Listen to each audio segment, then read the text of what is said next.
Good morning. Happy Sunday and happy Father's Day. I woke up early this morning to take this video without distractions. Now this is my 8th take after being interrupted by kids running through the room, by cats scratching at the door, by the garbage truck, by neighbors yelling at the garbage truck.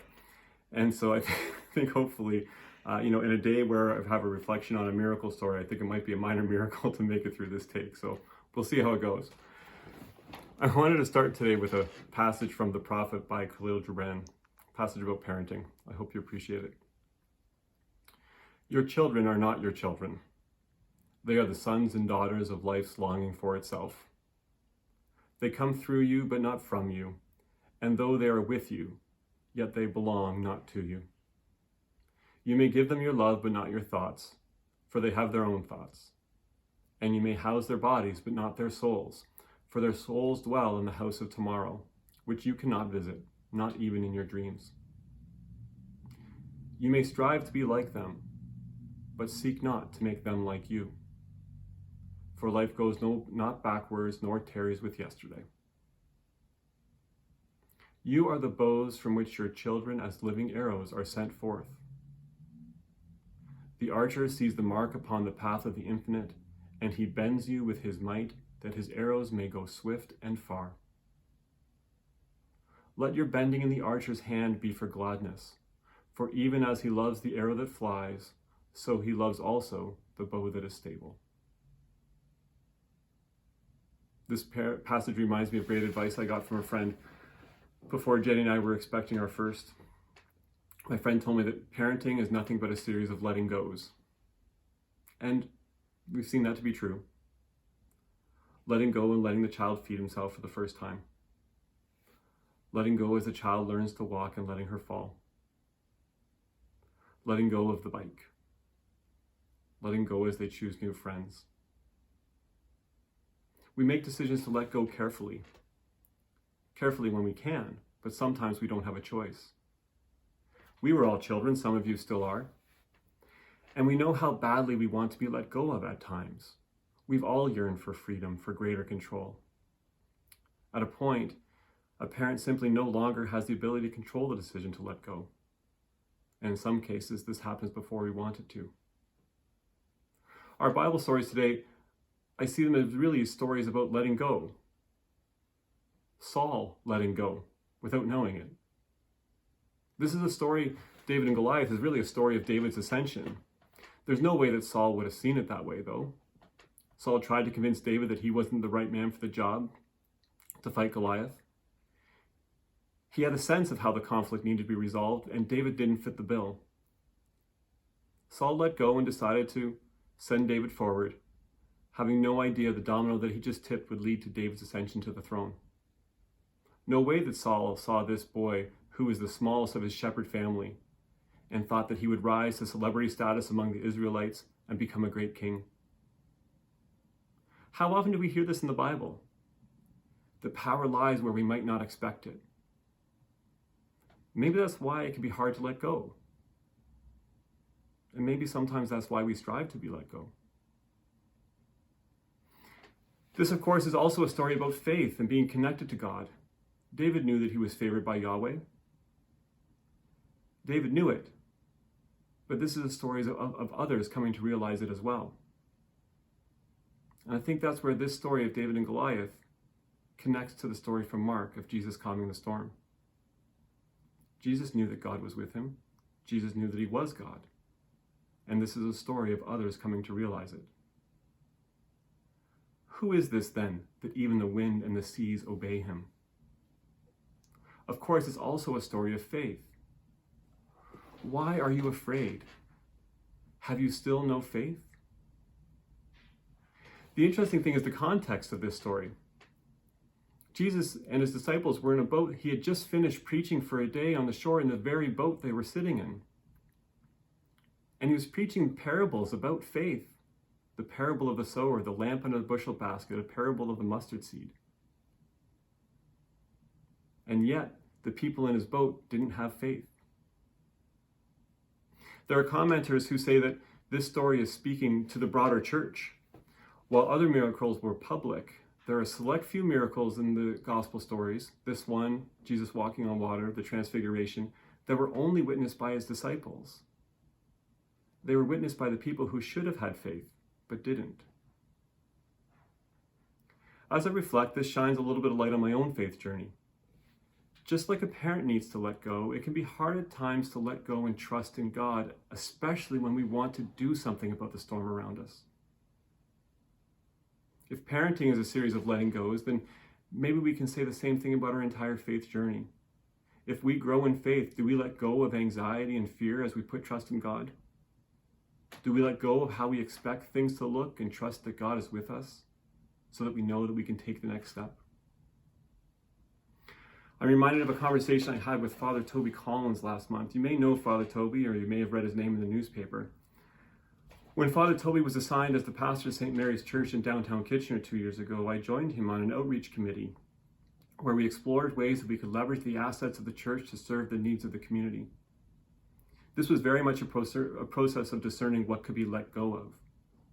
What level of privacy could be let go of, what level of security, of money, what level of consistency, of predictability, of doing the things we always do them. What could be let go of? One major project that's become a key part of the work to serve the underserved is known as A Better Tent City. You may have read about it recently, and you may know more about it than I do.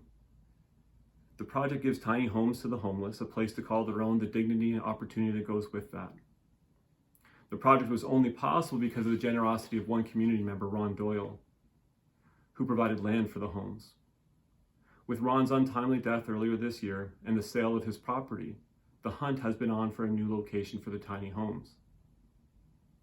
Last month, I met with Father Toby on a plot of land owned by the Diocese of Hamilton on Spitzig Road in Breslau. You may have read about this decision to move the tiny homes to Breslau, and you may have an opinion about it one way or the other, but I share this story today as an example of letting go, living through faith, but still acting to make a difference.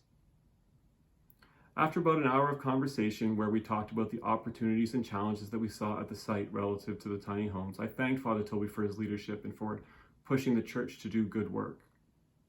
His response sticks with me. He said, "You know, Mark, there are lots of people who wanted to just give up on this, and sometimes I felt like I was the only one who really wanted to keep it alive. But I just kept praying and exploring and praying and exploring to see where God is leading us." Homelessness and the associated challenges are a storm, and Father Toby gave me a good example of what it's like to work to calm the storm while keeping faith and listening to God. There are other storms, big and small, that we all face. Father's Day is a difficult day for many because it's a reminder of storms past and present. The loss of a parent, the loss of a child, the great chasms that can form between a parent and child. We all find ourselves in storms at different times. A breakdown of a relationship, unwanted medical news, a bad decision that hurts someone, losing a job, seeing a loved one suffer. We know that this passage from Mark is talking about these storms. Why are you afraid? Have you still no faith? Now, just like parenting is a series of letting go, so are each of these challenges. What can I let go of and leave with God, and what can I hold and work with? Understanding the difference of what's in my control and what's not is a very difficult thing. But sometimes we need to just keep praying and keep exploring. And when we do, our eyes may be open to see the power lies where we might not expect it. I love the Serenity Prayer. My grandmother taught it to me when I was young. God, grant me the serenity to accept the things I cannot change, the courage to change the things that I can, and the wisdom to know the difference. What about the bigger storms that surround us? Racism, systemic racism, sexism, climate change, colonialization, the freaking pandemic. How do we discern our role with these storms? Do we have control or do we not? In Mark, we're all told that Jesus was awakened. I'd like to reflect on that Jesus was awakened. It feels like there's been a lot of waking up lately. I know that many in this congregation have worked to wake others for many years now. But still, as a community, as individuals, we continue to be awakened. But here's the thing. When Jesus was awakened, he didn't sit up and say, I acknowledge that the boat that I'm sitting in is in the middle of a terrible storm and that the lives of those on this boat who've been here for longer than I have are at risk right now. Jesus didn't just acknowledge the storm. He rebuked it. I suppose I'm getting a little bit agitated with just acknowledging the storms around me. And this week especially, I'm specifically agitated just acknowledging the storm that is our relationship with the Indigenous peoples of Canada. Is it a storm we can control? Can we just leave with Jesus? I'm at a point where I continue to pray and listen and learn, and what I've learned, especially through reflection on these readings from today, is that if I'm going to have any part to play in calming the storm, it has to start with letting go. Letting go of what I expect things to look like. Letting go of where I see the power lying.